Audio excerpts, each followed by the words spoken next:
Check, y'all. What's up, man? Welcome back to Safe to Say, episode 8. I'm real close to this 10 episode mark that I really want to get to. But today is going to be a little short just because I had to buy a new SD card earlier because I forgot the other one. So I bought a smaller one. I bought a smaller one. And we're going to get to it. You know what I mean? Just doing a quick episode. And just trying to get the topics out. So, let's do it.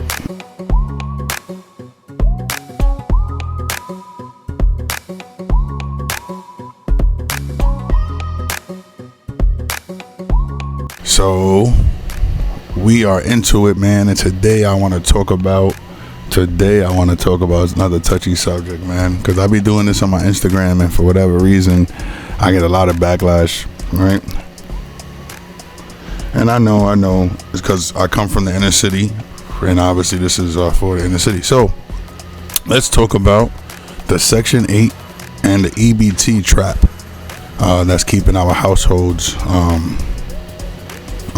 down for generations and generations and generations, right? So people don't know the concept of why they give these free programs out, and what's the incentive for the people that are receiving the program, or what is the incentive for the people that are giving the program.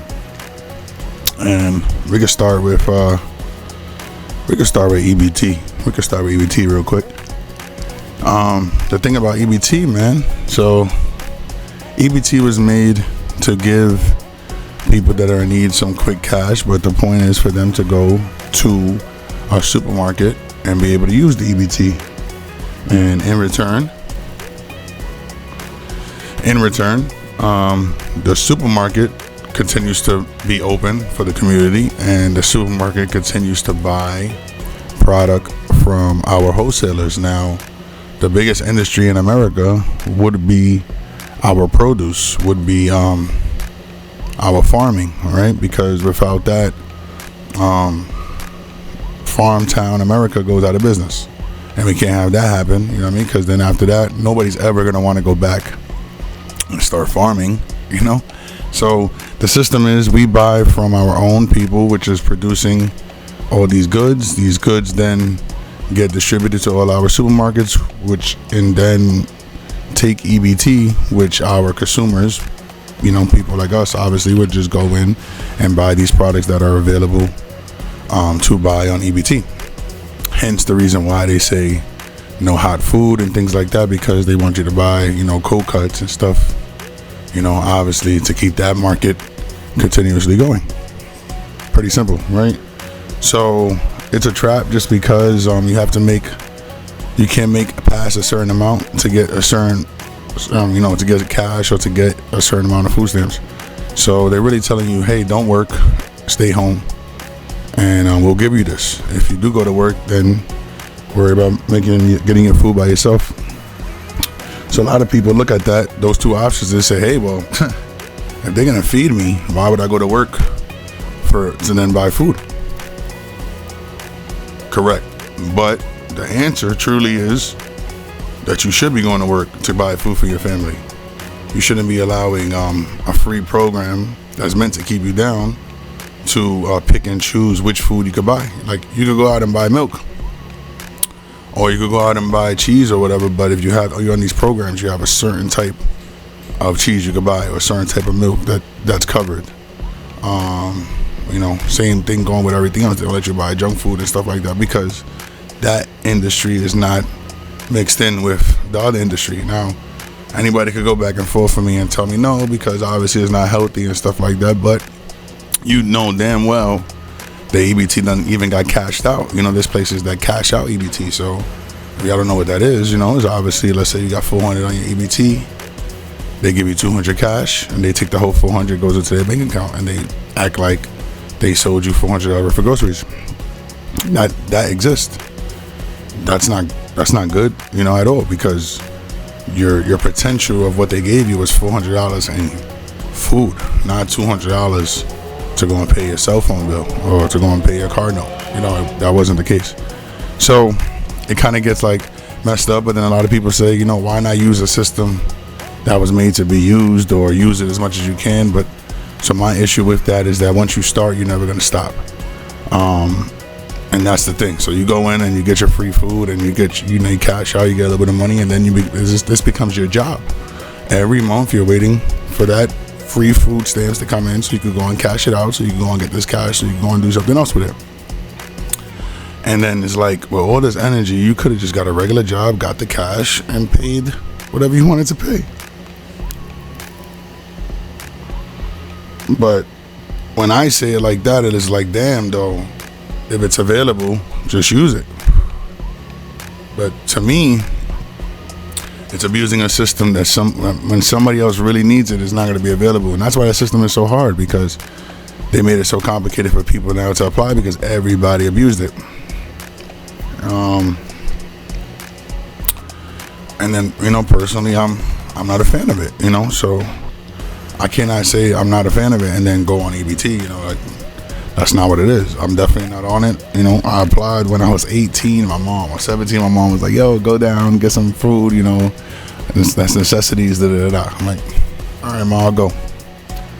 These people told me that I made too much that month, so to come back next month with less money, and I should get approved. So I mean, I get approved the next month, I make fucking, excuse my language, I make like $30 less, so I could just be under like the marker. And they're like, oh, you're approved here, you know, you're gonna get your card in the mail, just go home and wait for it, and they'll give you everything you need to know. I'm like, all right, bet, thank you. I get a card in the mail, and this card tells me I got $17 available, not in cash, $17 on food. And I felt disrespected, y'all, really. I'm like, yo, come on, like, for a month, for 30 days, you want me to stretch out $17? I'm just gonna go get a job. This is not it, right? And I instantly made that decision, and I never ever stepped foot in the office again like that. But that was just my story. Everybody's story is different. But yeah, it's a trap, guys. I wouldn't recommend telling anybody to go on that unless you're in a homeless shelter, or unless you have a place to stay but you have no income coming in, and you know you don't want to go and rob somebody for some food, so you go over there, you're like, hey, give me something. That's the only reason why I would see you going there. Other than that, come on, man. We all got jobs, we all done work at one point in our life. We're gonna get a job. That's it. It's pretty simple. But again, I know it might sound harsh, so sorry, I guess, you know. Now, we spoke about that long enough, right? That's the EBT trap. Now, this Section 8 that just newly opened up in New York City, and then newly closed, and newly gave out 200,000 applications to 200,000 families that don't have money, apparently, and want to move to a cheaper environment, not knowing that they're literally just moving in to New York City Housing Authority, which is the project, or some sort of project. That's the thing that sucks the most. So I would never recommend somebody applying for Section 8. When it happened, everybody sent me the link, but I want to know from any of those people that sent me the link if you got approved. And if you did, good job, God bless, you know, that's wavy, you got something new coming in your life. But if you didn't, you just wasted your time. And that's what sucks, because I didn't waste my time with that. I was like, I'm not doing that, man. Come on, I'm not trying to get an apartment back in the projects, you know what I mean? And I gotta pay like $1,000 or $1,500 for. I'm not trying to do that. So it's easier for you to just do it on your own. You're gonna be paying around the same thing, slightly a little bit more, but you gotta pay for your comfortability. You gotta pay for your peace of mind. You gotta pay for people not to know your business. So it's easier for you to go outside and make a couple extra bucks to pay what you gotta pay, or don't, you know. And I guess they have fallen into the trap. This is the trap. The trap is, hey, we'll give you an apartment, and we'll give you time to pay, and we'll give you free electricity and this and that or whatever. But the background of it is that you end up falling into a project, a complex, a multi-family community, and you end up meeting people and making relationships that end up tying you to that complex. So you're never leaving. And the biggest thing in life, right, is to what? Travel. And it's completely the opposite. When you live in a multi-family complex where now your friends are in the same complex as you, your enemies are at the same complex as you, your exes and your futures are in the same complex as you, and your elders, the youngins, they're all in the same complex. So you're all learning from each other at that point. But it's like, you got to think about it. If you don't like your neighborhood, you don't like your friends, you don't like, not your friends, but your peers, and your kid is in that environment, what do you think your kid is going to be like?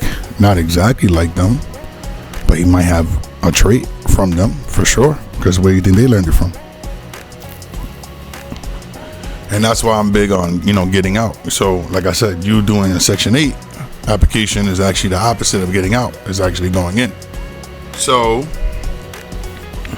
that was just my theory, and that was my explanation of why I'm against EBT or Section 8. Now, again, if you're a person that says you want to abuse the system or use the system, you're only using your dad's retirement or your mom's old taxes, and you're wiping it clean. And I guess if that's what they paid it for, to do that, but then what happens to the next generation? So I think a lot of people are mistaken what's going on, and being selfish, worried about themselves only. And I get it. It's only one life to live. But if we all change our mindset, imagine what could happen. So, that was my episode 8. I appreciate you guys for watching this far, and I like this topic. This is a good one just because it hits close to home, but again, I always said the theory is it's a trap and it's meant to keep you down. I could be wrong, but I could be right. So, you can listen or you cannot. But thanks for watching, y'all. Take care.